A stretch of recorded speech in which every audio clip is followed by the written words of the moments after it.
slow day, because that Angela S. Walker, she's helping marriages. You know, she's helping people reclaim their love for one another. She's helping people build strong relationships and long-lasting marriages. This is what I want. And guess what? You would not, you know, who would ever thought I'll be in this space, Carla, because I went through such a dark time when I was going through my troubles in my marriage, when I was going through my divorce. You know, if I can take you back a few, you know, I was, like I said, the last 4 years were terrible for me.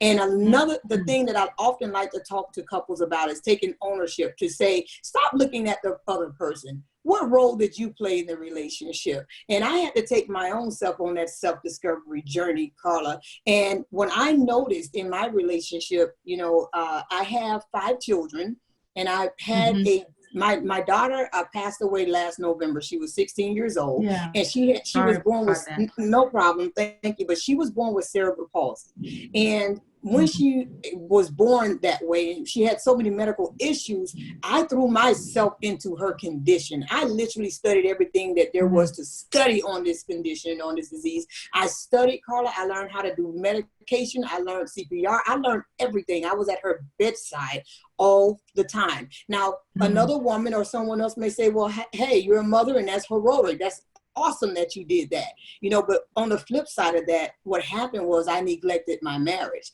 I didn't balance anything out, Carla. Everything was geared towards my daughter's condition, and I neglected my marriage. And I'm talking about the emotional part of my marriage and the physical part of my marriage. So that infidelity came into play. Verbal and emotional abuse came into play. And here's what I'm saying, Carla. I'm telling you about my testimony. I'm telling you my end. I'm not talking about his end. I can only tell you my end. And this is the part I'm talking about, of owning it and actually taking responsibility for the part you played. And a lot of times we don't like to do that because it feels better when we blame the other person. It's easier to blame the other person. But when I realized the role I played, I had to take a step back and realize there was something you did, Angela. You played a role in this also. Is that excusing infidelity? That's not excusing infidelity. It's just simply telling you my role. And when I went through the divorce, Carla, it did not cause me to give up on love. I never gave up on love. I'm still a loveaholic. I still believe in love.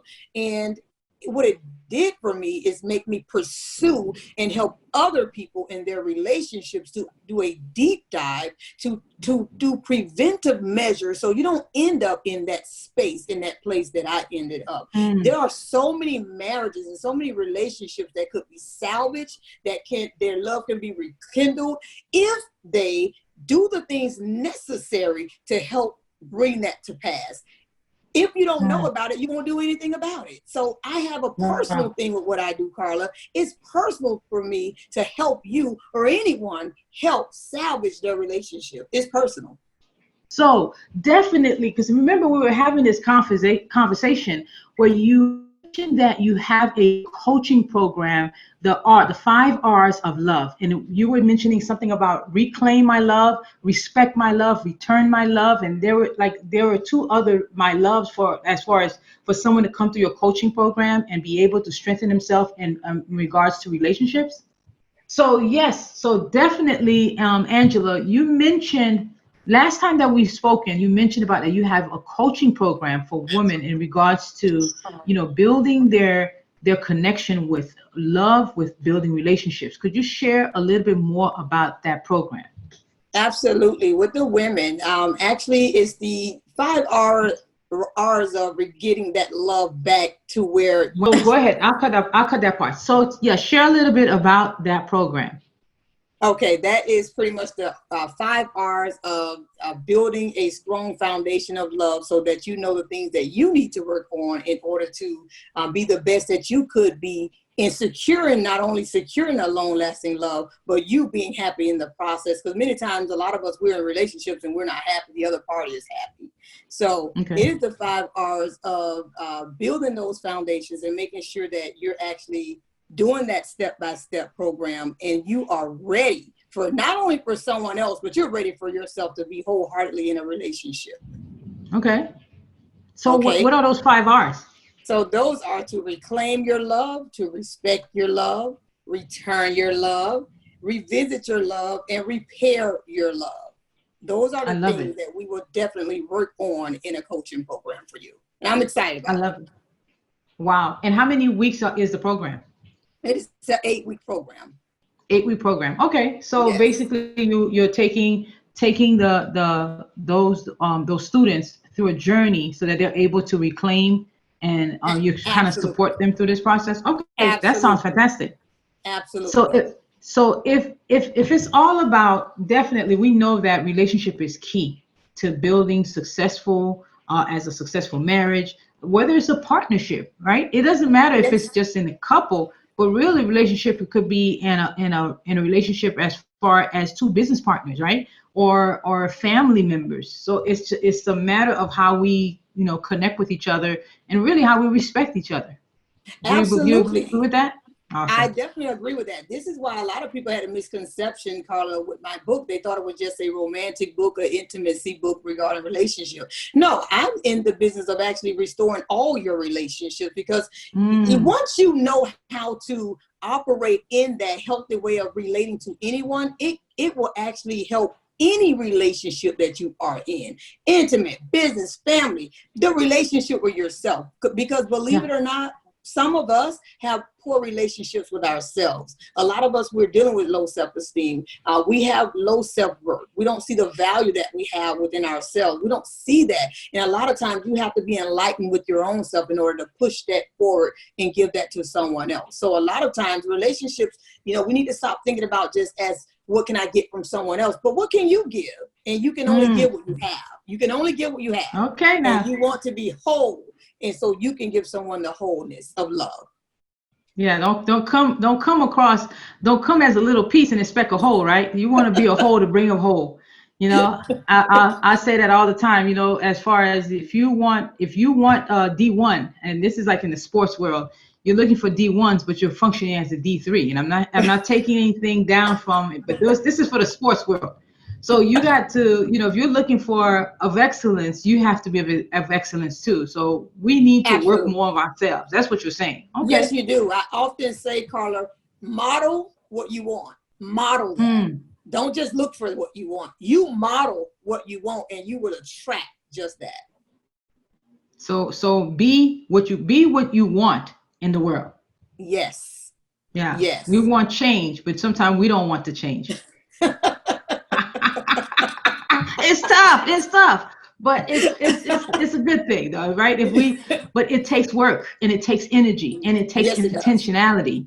We have to be intentional about working on ourselves so that we can be the best that we can be, so that we can attract that special love in our lives. So Absolutely. so when it comes to what inspired you, I know this became part of your journey, but what inspired you further to find yourself in this space where this is like a mission for you to want to help other women in their relationships?